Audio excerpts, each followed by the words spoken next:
అంటే నా పొగరు. నాకు ఆట గెలవడం కాదు, బతకడం కావాలి.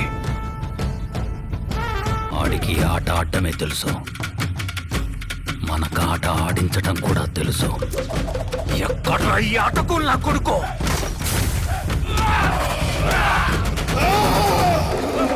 మాటలతో కాదు, ఆటతో బరిలో గెలిచే మగతనం ఎవరికుందో రమ్మను. రెండు ఆటలని కలిపి ఆడేవాడిని పిలిచింది అను పెట్టిస్తారు. గట్టి జోరైరా పోరాడెట్టి పోరైరా నీలో ఆరు నూరైరా మందల్లోంచి వేరే